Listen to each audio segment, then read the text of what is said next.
Nous sommes dans les vignobles de Touraine, au cœur de la France, en pleine période de vendange. Une tradition qui a aussi un goût d'Europe.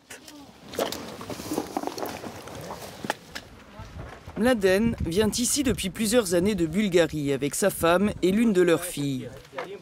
Après 3 semaines de vendange, ils resteront pour d'autres travaux viticoles dans le domaine. Une aubaine, dit-il. Bulgarie a un petit argent. La France bien. C'est bien? C'est bien, oui. Ma famille, 2 filles, après partie Bulgarie, l'institut. Après. Les études? Oui. Ok. Travail ici. Oui. Argent, après partie institut. Bulgarie, pas beaucoup d'argent. La famille est parmi les 12 travailleurs dits détachés qu'a recruté Jackie Blot via une agence d'intérim bulgare pour compléter ses équipes de vendangeurs, une centaine au total. Une solution incontournable, dit le viticulteur, pour préserver une tradition de vendange manuelle et assurer la qualité de ses vins. Il y a 1000 barriques au domaine, il y a 300 000 bouteilles qui dorment dehors, qu'il ne faut pas rater. 2 jours avant, on est trop tôt. 2 jours après, on est trop tard. Il faut absolument couper le raisin quand c'est l'heure. La difficulté, c'est d'arriver à regrouper suffisamment de vendangeurs pour pouvoir ramasser chaque parcelle au bon moment. Notre métier est un métier difficile, un métier contraignant, un métier qui est dur. Et on se rend compte qu'année après année, on a de plus en plus de difficultés à faire des équipes uniquement de gens au plan local et qu'il faut aller chercher un petit peu plus loin. Le recours aux travailleurs détachés reste pourtant limité par son coût, plus élevé que celui des travailleurs français. Je paye l'heure à cette boîte d'intérim 18 €, quand un salaire de vendangeur français, charge incluse, est un petit peu en dessous de 13. C'est 40 € par vendangeur et par jour. J'en ai 12, c'est 500 € de plus tous les jours travaillés par des Bulgares. C'est que j'y trouve mon compte et que voilà, j'ai des contreparties, l'avantage de la sécurité du travail.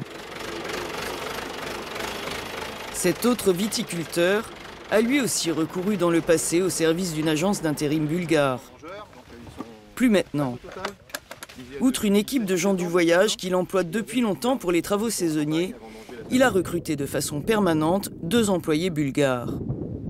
Arrivé au domaine comme travailleur détaché, Anatoly y est embauché à plein temps depuis maintenant 7 ans. Et ici, je prends 1200 € par mois. Mais 6 fois plus qu'en Bulgarie, ça fait différence. Une différence essentielle aussi pour son employeur. Il veut avant tout fidéliser un personnel difficile à trouver localement, pour assurer la pérennité de la petite exploitation familiale, et s'insurge contre les pratiques des intermédiaires qui ne respectent pas toujours les règles, dit-il. Dans le système des travailleurs détachés, il y a un ponctionnement par celui qui organise les contrats, un ponctionnement pour celui qui organise les repas, pour celui qui organise le logement, qui n'est pas forcément toujours de bonne qualité. Et puis après, on leur prélève une part de leur paye aussi pour financer des caisses de sécurité sociale et de chômage en Bulgarie ou en Roumanie, mais qui en général sont rarement alimentées. Donc voilà, moi c'est une forme d'esclavage moderne qui me choque. Je ne veux pas participer à cela, donc je souhaite que mes ouvriers soient sous législation française et que les choses soient claires pour eux comme pour moi. À quelques kilomètres de là, nous avons rendez-vous avec la maire du village de Saint-Martin-le-Beau. Députée européen, elle dirige aussi une importante entreprise de maraîchage et a régulièrement recours au travail détaché, faute de pouvoir trouver sa main-d'œuvre localement. Il faut dire que les travailleurs détachés depuis l'élargissement, qui viennent essentiellement des pays de l'Est, sont des gens qui viennent de milieux ruraux et donc qui ont encore ces habitudes de travail et effectivement sont plus enclins à accepter ce type d'embauche. Je considère, moi, que le vrai sujet, c'est le manque de contrôle dans les États membres, des corps de contrôle. Et là, malheureusement, ça n'est ni la Commission ni le Parlement qui sont à la manœuvre, puisque c'est à chaque État membre d'organiser les contrôles des directives qu'il intègre dans son droit.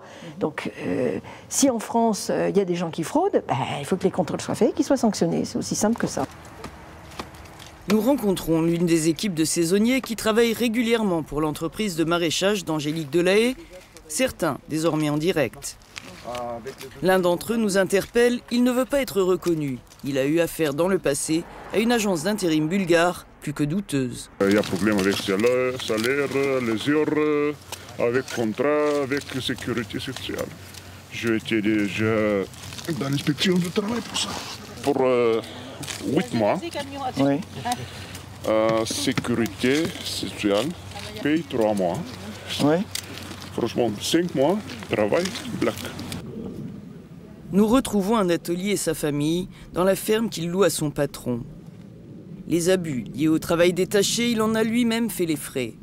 C'est aussi pour cela que nombre de ses compatriotes ont fait comme lui le choix de contrats directs, dit-il.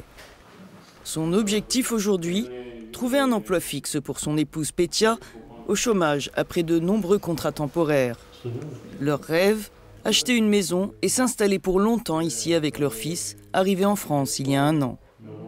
Mon fils, il était 2 ans et demi quand j'ai travaillé pour la première fois en France. Et quand j'ai retourné à Bulgarie, il m'a dit, je voudrais notre papa. Parce qu'il ne me connaît pas. Et pratiquement, il a grandi 8 ans. Je étais là, il était à Bulgarie. Plus important pour moi, cet moment, est de construire une maison avec mon famille. Si j'ai construit une maison, ça veut dire que c'est une maison à moi. Comme ça, je peux faire déjà... Si j'ai construit la maison, comme ça, j'ai pu construire mon famille en plus. On verra.